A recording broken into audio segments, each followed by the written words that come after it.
yeah. Perfect. I'm actually going to close that.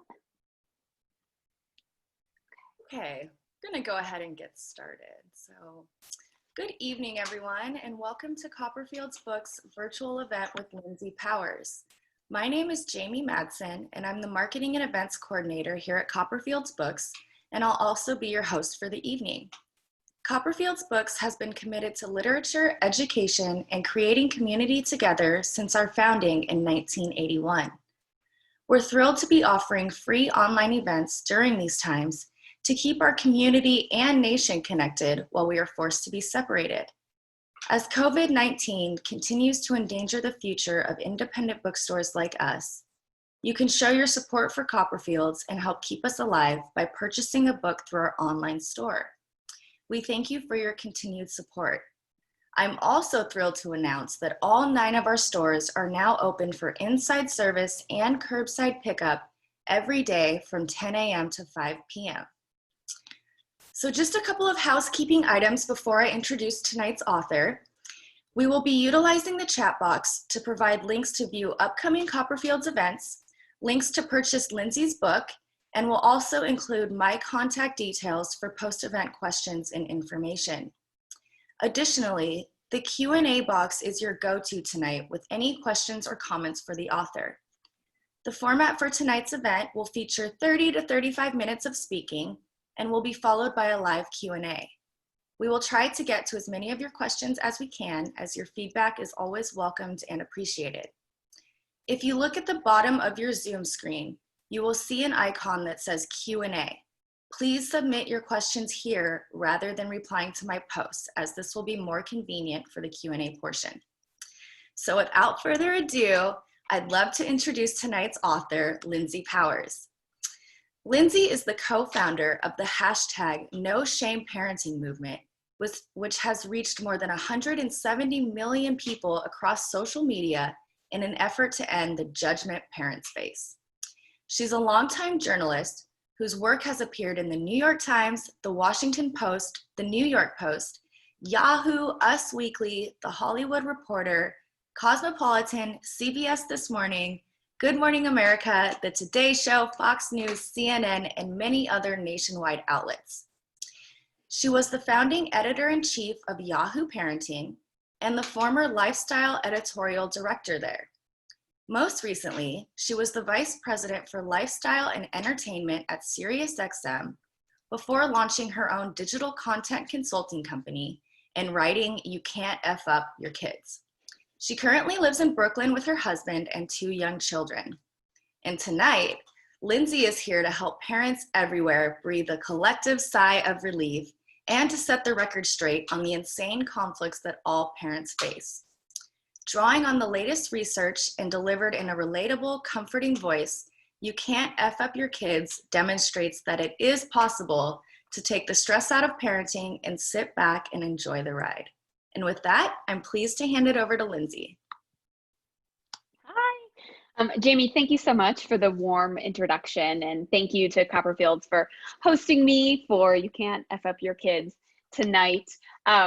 You know, I wish I could be with you all in the Sonoma area drinking wine at the independent bookstore, which are like 2 of my favorite things, but you know, virtual. So here we are. Thank you. And of course, please bear with me. I'm normally extremely polished, very prepared, but you know, I'm on the East Coast. It's admittedly past my bedtime right now.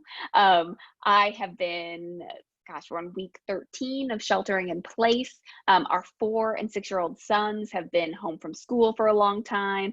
And, you know, my husband and I are juggling our day jobs and books and work. So anyways, we're gonna talk about a lot of important things tonight. And I'm excited you could join. And I'm sure most people who are on this call are in the same boat, right? Feeling extremely stretched thin. And of course, the world feels really heavy right now, to be honest. And it's not like you need me here to tell you that. But the thing about parenting is that we all want to do our very best. We want very badly to do the right thing. And whether we're grappling with the harder topics, like how to talk to our kids about racial injustice, which of course that's, if we have the privilege to choose when to have that conversation, which as you know, so many Black parents do not, and the lighter topics that we care about as well. Like wondering why our kids won't just eat their macaroni and cheese and stop whining. But the reason that we stress and we worry and all of these things is because we love our children. The reason we're so hard on ourselves is because we love them. And I want to reassure you, parents here and everywhere, that loving our kids is 99% of the battle. Basically, parenting comes down to one major question. Am I going to F up my kids? And I wrote a book to answer that question because I did want to reassure parents that no, we're not going to F up our kids. And in the process of writing this book, I dug through a ton of research. Then I called up the researchers who, to put them on the spot and quiz them about it. I spoke to doctors, therapists, social workers, anthropologists, sex researchers, authors, more than 50 families around the country, and came up with 3 things that kids really need to thrive. Number 1, love. Number 2, something to eat. Dinosaur-shaped chicken nuggets count. And number 3, a warm place to sleep. So, again, love, a warm place to sleep, and something to eat. Everything else, all these other things that we're really stressed out about, don't make a huge difference in how our kids will turn out. And if you'll indulge me, I'd like to read a little bit of the intro to my book now. I'll never forget the time a woman marched over to me in a crowded restaurant, took one look at me openly breastfeeding Everett, who was then 10 months old, and whipped out her phone. She snapped a photo of me and then murmured, "disgusting," under her breath, before storming out. I was stunned. I wasn't exposing myself. My son wasn't crying. I was just eating a pizza with my family. But that wasn't the first time I'd felt judged as a parent. Before I'd even given birth to my son, my doctor nitpicked at my pregnancy weight. A stranger sat next to me on the subway and asked if I was planning on staying home to raise my kids, because that is best. My grandmother told her hairdresser, a virtual stranger to me, that she didn't think I would ever be a mom because I love my career too much. When Everett was born, the shame and blame only got louder. Within my New York neighborhood, I witnessed moms one-up each other with humble brags about their private tutors and their fancy strollers. I was excluded from certain playgroups because I had a job, told no nannies allowed, only real moms. I was lectured about childcare by strangers at Target once, asked, why am I out of the house with a small baby? I was shamed for breastfeeding in public, told I shouldn't breastfeed there. I couldn't go online without finding viral blog post after blog post that started out with, well, I know I shouldn't cast judgment, but after enduring endless criticism during the first year of Everett's life, I decided to do something about it. This is when I gathered my small but mighty team around a big square table at Yahoo, where I worked at the time as editor-in-chief of Yahoo Parenting. And I had this great group of really smart women on my team. And we rallied, I rallied them around a simple concept. Let's use our massive platform to lead people to think twice before making snide comments about other parents. We decided it was going to be called No Shame Parenting. The movement started with a simple tweet. Ever felt judged as a parent? No more shaming. No shame parenting. I was fed up with how parents were criticizing one another, the way we all made ourselves feel terrible for not living up to unreasonable ideals of perfect parenthood that didn't match the reality I knew. Parenting was hard. Parenting was messy. I wasn't perfect, but I was doing okay. I wrote a blog post decrying the judgment I'd faced and how I was okay, for example, with my son occasionally eating crackers for dinner. And the idea caught on like wildfire.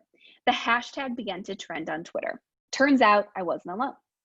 Because if you're a parent today, you're damned if you do and damned if you don't. But as a longtime journalist, I knew that only half the story was being told. As the founding editor-in-chief of Yahoo Parenting and the creator of the No Shame Parenting movement, which to date has reached more than 170 million people on social media, I'm determined to set the record straight. After talking to all of the research and everyone who I'd mentioned earlier, I learned a couple of things, right? There are a couple of general guidelines parents should follow. A trusted doctor is a great partner. Don't send your kids into obviously dangerous situations involving weaponry, please. Not all experts suck. Your kids obviously need love, food, a place to sleep, and some healthy boundaries are probably good. But overall, we as parents are stressing ourselves out way too much. You can't F up your kids by getting them the wrong stroller. You can't F up your kids by feeding them formula rather than breast milk. You can't F up your kids by putting them in a reputable daycare rather than leaving your job and staying home with them. And you certainly can't F up your kids if they cry for a couple of nights during sleep training. But the studies, frazzled, exhausted parents would fret to me as I explained these realities over coffee while they juggled an inconsolable newborn and a giant stroller full of wooden toys. Didn't you hear that sleep training ruins babies' lives, they would say? What if they never form a secure attachment? You're being way too hard on yourself. The research that everyone cites ad nauseum as proof that sleep training ruins lives involves rats licking each other and Romanian orphans who were chained to a crib for 24 hours a day for the first 3 years of their lives. Surely, even the most sleep-deprived parents can see these extreme conditions are hardly relatable to their child's experience. So why are experts scaring parents so much? There are several reasons. Number one, money. Baby products are cash cows. Formula alone is an $11.5 billion business. Most of the top baby experts are selling something, including products, services, and/or their personal belief system and the organizations behind them. Which brings us to power and hidden agendas. So many things we're shamed about or shame one another about have roots in religion, patriarchy, sexism, racism, or class wars. La Leche League, which so many of us rely on for breastfeeding advice, was originally founded by Catholic housewives who were totally against women working outside of the home. The Baby Wise Sleep book that's touted in Facebook mommy groups actually started as a religious manual called Preparation for Parenting, bringing God's order to your baby's day and restful sleep to your baby's night. Formula was at one point preferred by the upper classes until the backlash over more women in the workforce was expressed through pro-breastfeeding campaigns. Another reason that experts use to scare parents is thin science. You can't ethically experiment on babies, families, or pregnant women, which is a good thing. But as a result, so many studies are based on correlation, which is A and B happen, so they might be related, instead of causation, which is A causes B to happen. Research that is only tangentially connected to children or not even conducted on actual humans is often given a lot more weight than it probably should. Meanwhile, the fetishization of parenthood and childhood is growing. Ask your parents how many times they pureed baby food for you, paid $35 for a baby caregiver yoga class, or if they mastered infant massage. In today's hyper-connected world, parents' worst fears and neuroses are manipulated by a promise of perfection that's unreal and unattainable. We're guilted into raising our children as very special little objects who get every opportunity in the world. Meanwhile, we are constantly trying to keep up with millions of people on social media, whether it's the Kardashians or somebody we haven't seen since junior high today. It's no wonder that parents today, especially millennials, such admittedly as myself, get more advice from social media like Snapchat, Instagram, Twitter, Facebook than their own mom or dad. And that leaves us confused, bewildered, and overwhelmed. So it really doesn't have to be this way. What if you could do more for your kids by doing a lot less? Less stress, less drama, less work, more sleep, more fun. Of course, this is when I go on to say my book does all those things. And to point out a couple of examples, right, of the things that we are so stressed out about. Struggling to breastfeed, all of that effort may equal one fewer tummy bug, studies show when stacked up against each other. Feeling guilty about formula, it's an actual lifesaver. Said an anthropologist, if every 3-year-old baby could have a sufficient amount of formula, they'd all live. Stressing out about daycare? High quality childcare may actually make your kids smarter in the long run, according to a big, awesome study. Feeling guilty about quitting your job to stay home? Well, I've got another study that proves your kid might be smarter in the long run too. I also have proof it's okay to drink a little while pregnant, to let your kids interact with screens, and to discipline your kids. And in fact, a study I commissioned when I was editor at Yahoo Parenting shows that a lot more parents spank than you might imagine. Not that I'm saying this is something we should all, aim to spank our children. And after reading the discipline chapter in my book, you wouldn't have to resort to that. But in other words, you can't F up your kids. There are a couple of truths that in parenting that underlie sound advice. Put the newborn to sleep on his or her back. Don't microwave the breast milk. Read early and often. Love and feed them. The organic baby wipes, the $250 electronic swings that stimulate the womb, and infant flashcards are just extras. Unless you genuinely, of course, enjoy looking at infant flashcards with your 3-year-old, in which case carry on, because your enthusiasm is what will transfer to your child, not whatever is on those cards. My book speaks to the modern family. Gone are the days when families only consisted of a man, a wife, 2.5 kids, a dog, a white picket fence. Today, up to 9 million kids have gay parents. 40% of all babies born in America in 2013, 1.6 million, are being raised by single mothers. Children and parents are living farther away from extended families and creating more unique arrangements with friends, neighbors, and exes to raise your children, a lot of which I examine in my book, such as bird nesting, when divorced parents keep the kids in the same house and switch in and out. Too many parenting books today focus on just moms, leaving out half of the population. My husband, Brad, wants to be just as good of a parent to our 2 sons, Everett and Otto, as I do. This book speaks to moms and dads, and aunts, uncles, grandparents, and anyone who was raised in a family or who thinks they might want to raise a family at some point in the future. This is a unique time in our culture. More than 91% of moms admit to judging another parent, yet people are embracing their so-called flaws, whether it's stretch marks or being a non-traditional parent. On Instagram, there are more than 2.9 million results for body positive photos. No shame parenting is part of this empowering movement. In this book, I also explain my theory of being an airplane parent rather than a helicopter one. The benefit of guiding what our children do from 3,000 feet above the ground instead of meddling in every single move they make. So here's your permission to shed the guilt. Quit questioning every decision you make. Let go of the fear. Stop spending thousands on baby junk, wasting time researching sustainable wood high chairs, beating yourself up over deciding to pump or not pump. Return to work, stay home from work, get divorced. Roll your eyes at some mythical idea of having it all. After reading this book, you'll be equipped to diffuse any judgment, whether that voice is on the playground, at daycare drop-off, or even coming from your own head, which is perhaps the harshest voice of all.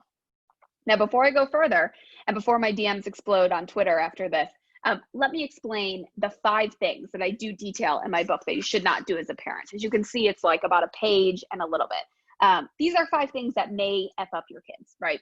So don't do them. Don't smoke while pregnant.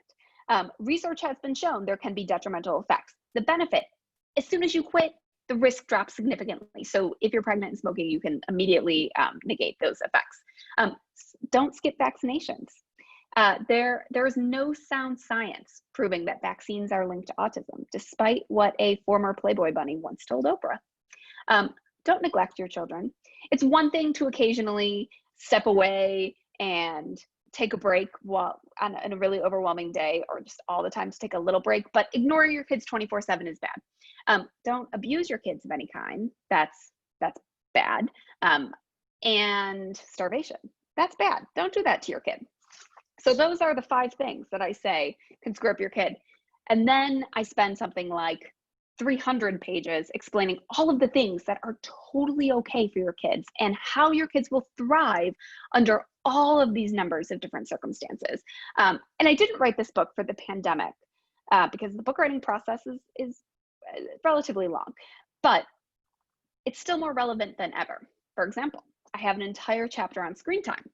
I assume if your house is anything like mine, there's a lot more screens going on. And while we hear so much about all the negative things about screen time, we don't always hear some of the positive things, which is that research shows that kids as young as 18 months can learn from what they're seeing on screens. It's a great way to connect, which we could all use right now, as so many of us have been disconnected for so many months. And screens these days are so much more interactive than they were. You know, I think of myself growing up and watching The Price is Right with my grandparents all summer. And I was fine. I mean, maybe I picked up some math skills, I don't know. But now there are apps, there are learning things, and there's so many more opportunities for kids to really be able to learn. For my book, I called up the pediatrician who wrote the screen time guidelines for the American Academy of Pediatrics. These are the guidelines that are cited endlessly. And I asked her, I said, what do your kids watch? And she said her kids watch YouTube. You know, her 8-year-old son loves soccer videos. She actually said that it's quote unquote bananas to think that you can raise your kids in a screen-free environment, and that she wasn't saying that any parents should do that. And that they write the guidelines so that there's something for pediatricians to say in these 15-minute appointments that we have with them. But in those appointments, there's so much nuance that gets lost. And so I just think it's so unrealistic, and the expectation that our kids wouldn't watch screens in like a world where we use apps to buy our toilet paper, and even refrigerators are smart. But I have a couple of ideas on how to feel better about screen time, because I do think right now, like, there's even more guilt, right? Like, I'm working, my husband's working, my kids are looking at their tablets and doing these things. So here are some ways to feel a little bit better about screen time. The first thing is to try to think about moderation over the course of a week instead of every single day. So let's say you have a day where you have a bunch of meetings, you're super busy, your kids watch maybe more episodes of Paw Patrol than you would like. The next day, try to do a little bit less. Also think about designating certain times of the day that are screen-free zones, like the dinner table or weekends, but ultimately to be kind to yourself about this, because we're not just parenting right now, we're parenting during a pandemic. And I guarantee there's no way you're going to look back on this time and say, you know, I like really wish my kids watched 15 minutes or like a little bit less Paw Patrol over that global pandemic. And another good way to try to like help your kids learn from screens is to have conversations about what they're watching. So you'll have to forgive me for having another Paw Patrol example, but my kids are 4 and 6, and that is like what we were watching in our house. So how we can help kids learn from screens is by asking them questions about what they've seen. So maybe you say, oh, you know how Ryder and the pup saved Mayor Humdinger? Well, we can be community helpers by washing our hands. And that just like really cements what the kids have seen on the TV to how they can apply it to real life. And look, I'm not saying you need to like sit by your kid and watch them a million annoying questions about, you know, Chase and Rubble and whatever, but just every once in a while, quiz them. And this is not forever. We need to think of this time during this pandemic as like when we're on a road trip or on an airplane and we're stuck in a small space. So we hand our kids our phone or our tablet and we say, hey, like here's a tablet. We're stuck in this small space. You're gonna have some extra time. And then as soon as we arrive at our destination, we say, all right, we're here, so give me my phone back. We are literally stuck inside of our houses right now. One day we will be able to interact more with the world.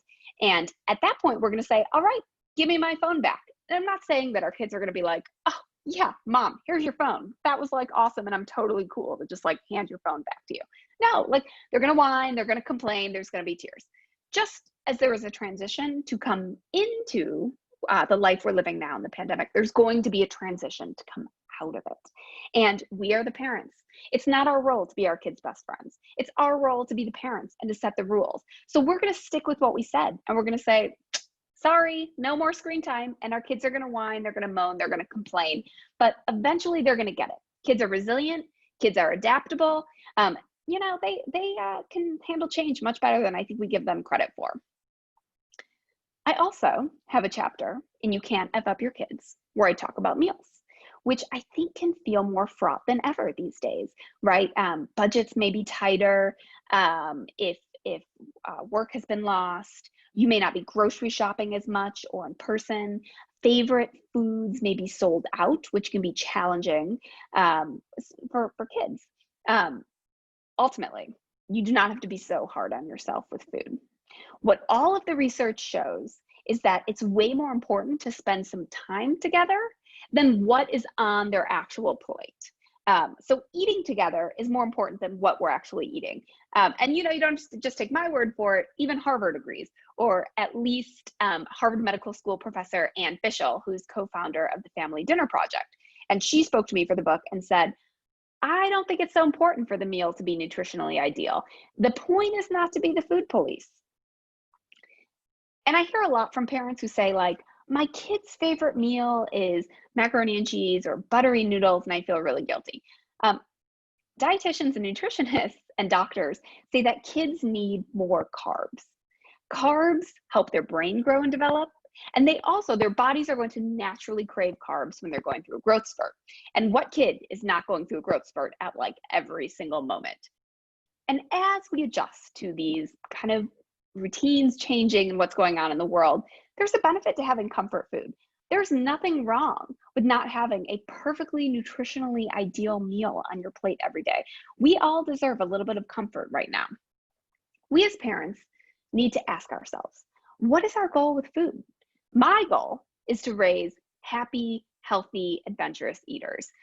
So in that case, I can't lose the forest for the trees, right? Like, it is just not worth it for me to sit at the table and fight with my kids to just put one more bite in their mouth and to eat their broccoli, because all I'm doing is giving them a lifelong aversion to broccoli and making every mealtime a battle and building meals into really loaded. So the best thing that I can do is to make broccoli available on the table, model myself eating broccoli, and just give my kids the space to go for it and to take a bite. And they do. And I have seen that when the foods are available and when the pressure is lowered, my kids, they're much more open to trying new things. So as Harvard's Dr. Fishel said, it's not about the great roast chicken, although it helps. It's partly that kids and adults really do well when there are rituals that are predictable, times of the day or week that family can count on, or certain sequence of actions that have some symbolic meaning attached to them. So that can give a family a feeling of identity, safety, can set the time apart from, the humdrum of daily life. And also family dinner can be a snack or breakfast, whatever. It doesn't have to be dinner, which I know is not always doable for every single family. But family, the times that we gather together with food are one of the few reliable times that families really do gather. We don't garden, we don't farm, we don't play instruments together, we don't knit together, we don't do whatever 19th century families did, this Harvard doctor says. So it's the most reliable time of the day to connect, to check in, and to find out about the small problems before they get bigger, and to enjoy each other. The overall message is to try to have moderation, try to mix it up, and don't freak out about every single little thing that our kids put in their mouths. Also, research has shown, and I've seen it when I've stepped back, that kids will naturally moderate what they eat over the course of the week instead of each individual meal, so that we should give them a little bit of space to do that. As you can see, or as you may imagine, the beginning of my book is largely focused on early parenting, like pregnancy, the judgment over breastfeeding, the way you give birth. But I segue pretty quickly into chapters that apply to kids of all ages. We talked about screen time, we talked about meal time. I also have a lot of our chapter on childcare. I talk about discipline, and I also talk about topics that apply to parents, because we're members of the family too. I think in this world, it's like we do everything for our kids, and then we forget that we have to do what works for us, and we have to include ourselves. I talk about sex after kids in the book. There's an actual study that says 13 minutes once a week is ideal for a perfect partnership.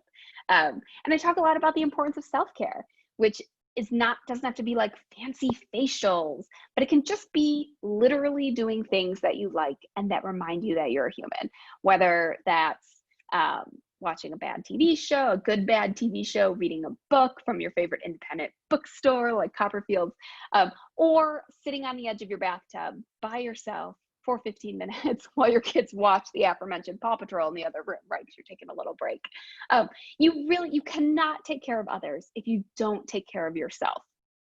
Look, the research proves that there is no one way to raise your kids, which to me is a huge relief, right? Because I can do what works for me and my family, and you can do what works for you and your family. And all together, our kids are going to be great. Like they're all gonna end up at the same place. I did find in my research that there's one key to easier parenting, one word, and that is routine. Routine can make a world of difference across screens, discipline, sleep, food. And I'm not saying that it needs to be one specific routine. It just needs to be the expectation, your child's expectation that there will be kind of a similar routine every night. Kids do better with a loose routine. But again, like I said, it doesn't need to be 17 steps, and this is not a one size fits all situation. To put it bluntly right now, our routines are all off. It's hard, right? It's hard on us. It's hard on our kids. There's so many hard truths that we're facing right now as parents, from fighting systemic racism to the financial instability to the food insecurity, sickness and grief with COVID, to schools being closed. It's like, I won't go on and on. I mean, it's intense right now, which is why it's even more important than ever to be kind to yourself and your children, and to think maybe there's a silver lining here. Maybe we have more time with our families. Right? It's watching my 4-year-old son, Otto, learn a bunch of new words and lose his baby fat has been like really emotional and this incredible experience. Watching my 6-year-old son, Everett, learn how to operate Netflix by himself has not been as incredible and emotional, but he's learning technology and it's a life skill. So we're all getting something. But we're living a simpler life right now. We don't have gymnastics lessons. We don't have travel sports. We don't have all the millions of different things, these enrichment activities that are so expensive and time consuming. And our kids, as it turns out, are largely fine, right? So we may also have more emotional bandwidth to be good allies, to stand up for what's important, to just be there for each other and the people who matter, even though I know we're all really eager to connect in person again. At least I certainly am.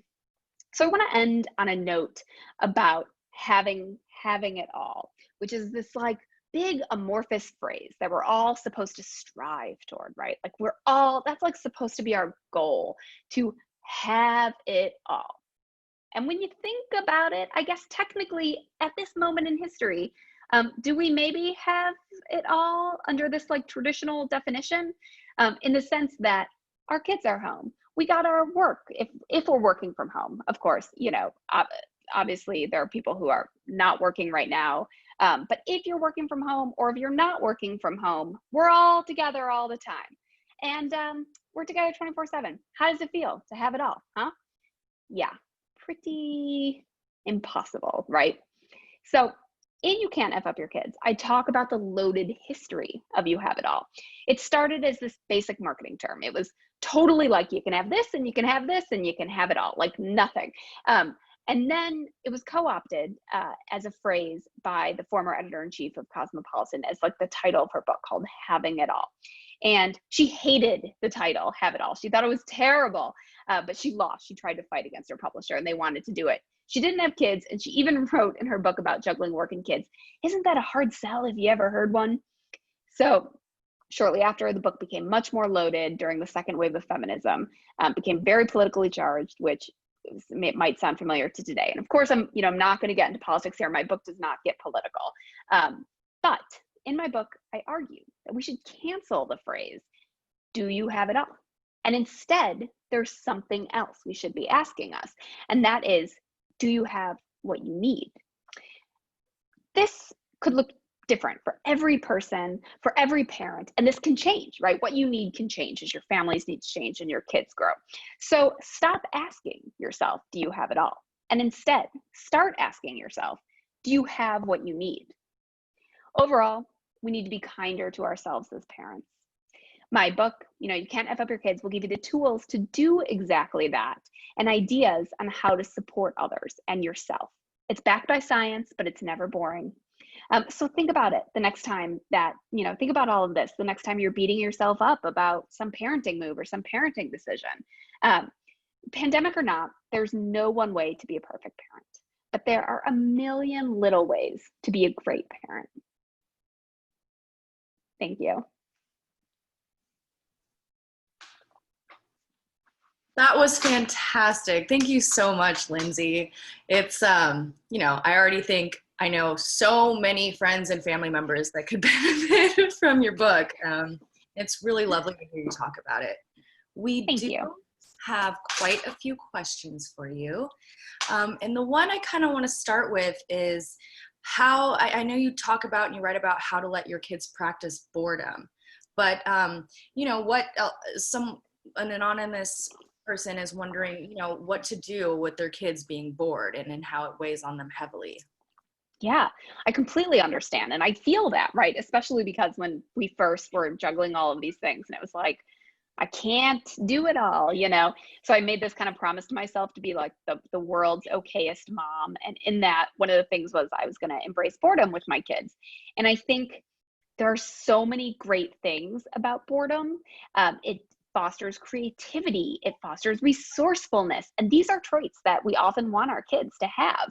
And you have to kind of build it up over time, right? Like your kid's not going to be able to play by themselves or play independently for 3 hours out of nowhere.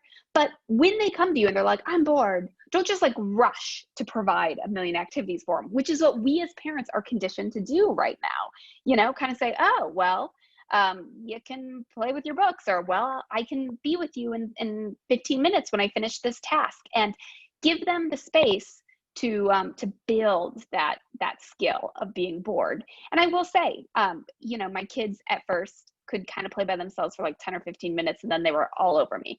Now they've gotten much better, and it's gotten longer and longer. So I think we can't expect our kids to be able to like totally entertain themselves out of nowhere, but I do think it's important to allow them to build it up more, and to tell ourselves we shouldn't feel guilty because of all the beneficial traits they're getting as a result of being bored. It's a great answer. We also have another question from an anonymous attendee about how you were parented. And I know you do incorporate your childhood into the book, and maybe you can tell us a little bit more about that. Yeah, so I have kind of this really professional background that has led to my really core belief that you cannot F up your kids. But I also have this personal background that has really impacted my belief that kids are really resilient. And that is because I was raised by a mother who is incredibly mentally ill and was a drug addict and an alcoholic and abusive. And my parents were divorced, and I largely raised my sisters. And I was, and I, of course, I'm very grateful to the family, my extended family that did step in at different times to help, including my aunt and uncle who took me in when my mom kicked me out of the house when I was 16. And I put myself with student loans through, most of college. I did graduating, just paid off my student loans last year. My husband and I moved to, my then, I guess, boyfriend or fiance at the time. We moved to New York with nothing. We built our careers up, and I turned out mostly okay. And as I kind of joke, and I would not wish, my childhood on anyone, right? Like we were on the edge of poverty at times, or on food stamps at times. Like it was like this totally wild. It's like my life now is so different, right? Where my kids live this like very charmed life in Brooklyn. And I would be like sitting in these coffee shops with these really smart people who would be like so stressed out about raising their kids. And I never wanted to downplay these things that they were stressed out about. Because right, like as a parent, you're always stressed out. Like we love and care for our kids. But I've also, because of my childhood, also, always had this voice in my head that's like, it's fine, like it's fine, like you don't need to do all of these fancy things because your kids are fine. They've got the fundamentals for stability and success. And look, my job as a parent is not to shape my kids into who I think they should be. My job as a parent is to give them the tools to become the best version of who they already are. And I feel really clear about that. And I stick to that closely. That's extremely admirable. And I will agree, you definitely seem to turn out okay. Thanks. Yeah.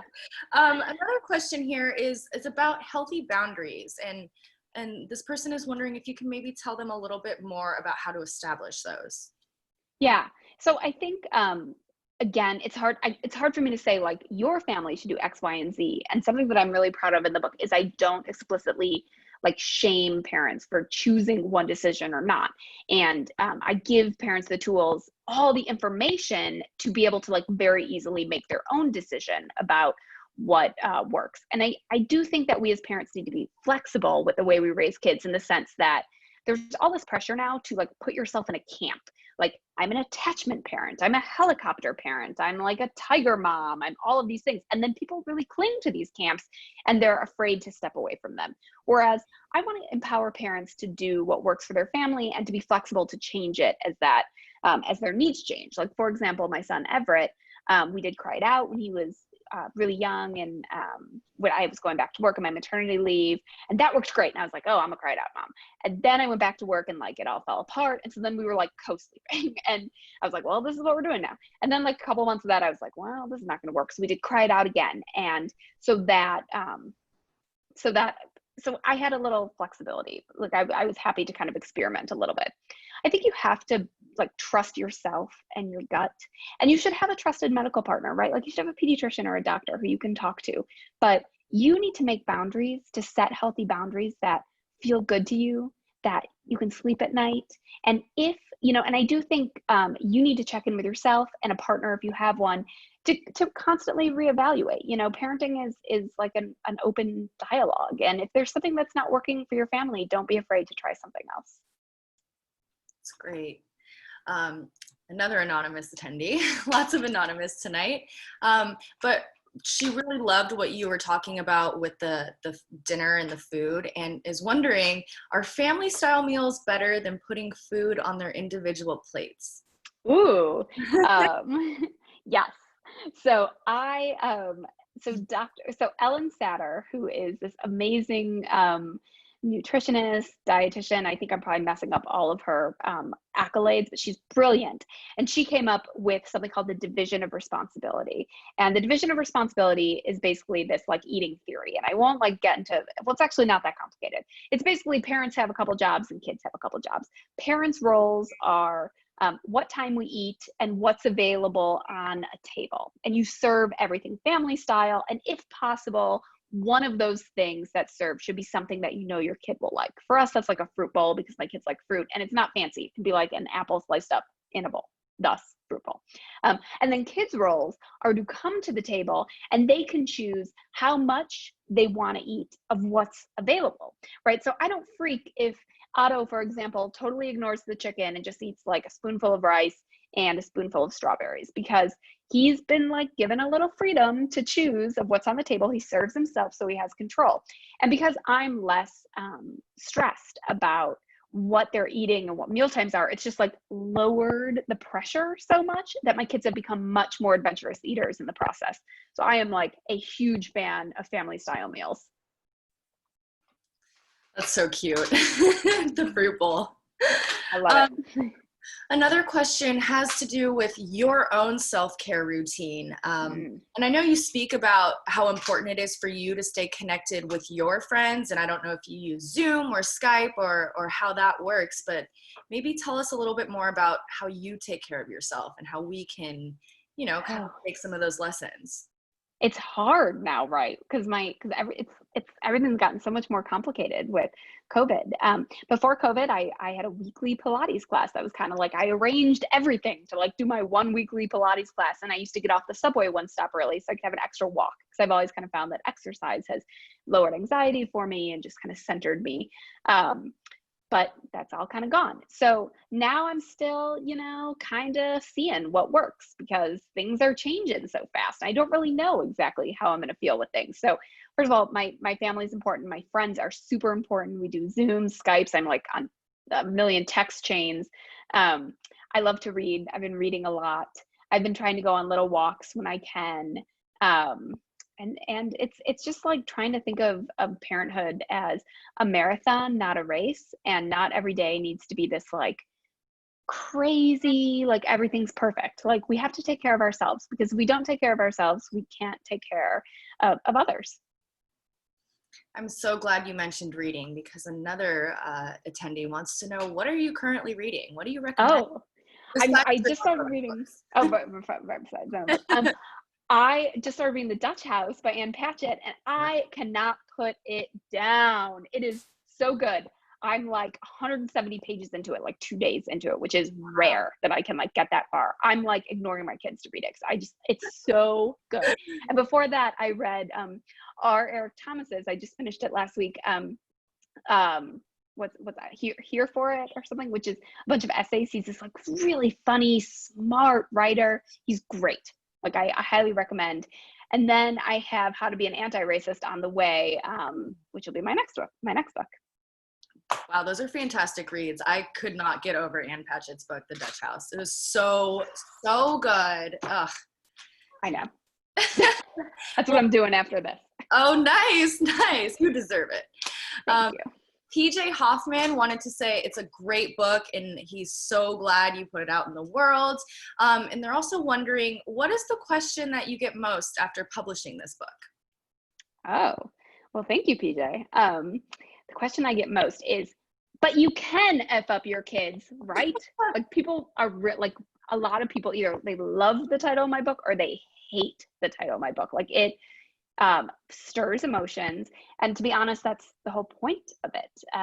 I think sometimes it's important to be provocative to start a really important conversation. And I do think that we're not really being honest about all of the pressures that parents face today. And so, if I have to throw an F-bomb in the title of a book, so be it. Here we are talking about it. Okay, so kind of one last question here, and it's around how to safely navigate as schools and parks start to open with COVID-19, and how to, I guess, keep your kids healthy and safe even, as we move out of COVID-19. Right. So I'm not a doctor, so I can't, I don't want to like specifically say do X, Y, and Z, but the experts have been really clear with hand washing and social distancing and masks. But what I can say from like the research I've done is that I think the most important thing we can do is love and support our children, even more than like be afraid that they'll be behind in school or all of these very real fears that we're grappling with. But if our kids feel safe and supported and stable, I think it's going to make the transition easier. And I think that we also, speaking of transition, need to be really clear that it's going to be one. It took us some time to get used to the way we're living now, and it's rapidly changing, and it's going to take some time to get out. So I think it's showing grace to ourselves and our children as we understand everything that changes. That's interesting. So I love this question. I know some authors don't like it. What's next in the world of Lindsay Powers? What can you look forward to? Oh gosh. Well, I'm not writing my second book right now. It takes a lot of energy to write a book. But I'm thinking about it. I'm running my own digital consulting company, and I'm doing, I have a lot of clients. I'm working a lot in media right now. My goal right now is to put out a lot of like interesting, respectful content that sparks important conversations in the world, but that's not boring, right? Because I do think there's a lot of important conversations we need to be having, and I would like to have a small role in helping to facilitate those. Wonderful. Well, I thank you so much for taking the time to read to us tonight and to explain a little bit more about how you can't F up your kids. You make it sound so easy. I almost want to send it to my mom and be like, it's okay, like you did all right. But I want to thank everyone who came out for this, and we will be sending around a follow-up email with a link to this recording. It's shareable. You can share it with your friends. You can rewatch over and over again. And I'll go ahead and include the recommended titles that Lindsay included. And yeah, we hope to see you back very soon, and stay well over there, Lindsay. Get some good rest. Thank you. Thank you so much, Jamie. And thank you to Copperfield. And thank you to everyone who took time out of their busy lives to join us tonight. Of course. All right. Have a nice evening, everyone.